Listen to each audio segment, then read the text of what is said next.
Pemirsa, mengacu pada hasil kajian dan rekomendasi Tim 9 PHDI Pusat, Pesamuan Sabe Pandite tanggal 9 April 2016 pun memutuskan bahwa Teluk Benoa merupakan kawasan suci. Terkait hal tersebut, Wakil Gubernur Bali Ketut Sudikerte saat ditemui tim Bali TV pagi tadi mengatakan akan memperhatikan dan menindaklanjuti hasil Pesamuan Sabe Pandite yang tentunya juga menjadi dasar pengambilan kebijakan nanti.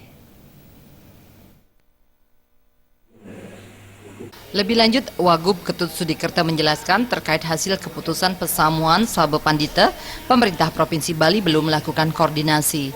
Namun secara pribadi, Sudikerte berpendapat persoalan yang sudah diputuskan oleh Sabe Pandite ini akan menjadi catatan dan perhatian pemerintah Provinsi Bali dalam mengambil kebijakan nantinya.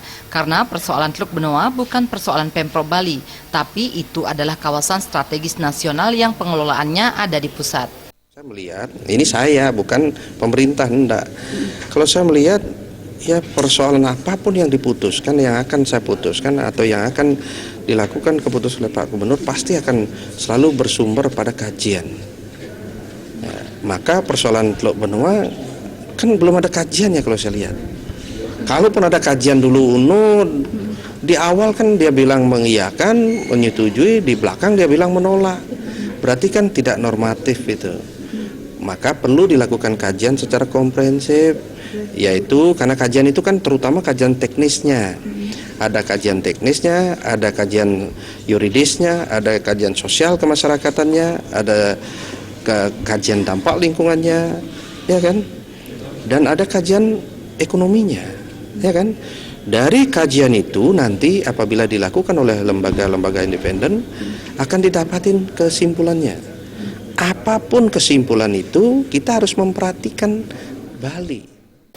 Pesamuan Sabe Pandite memutuskan Teluk Benoa merupakan kawasan suci yang mengacu pada hasil kajian dan rekomendasi Tim 9 PHDI. Tim 9 menyatakan berdasarkan realita, wilayah Teluk Benoa memiliki beberapa kawasan suci yang sesuai dengan struktur dan konstruksi kawasan suci dan tempat suci.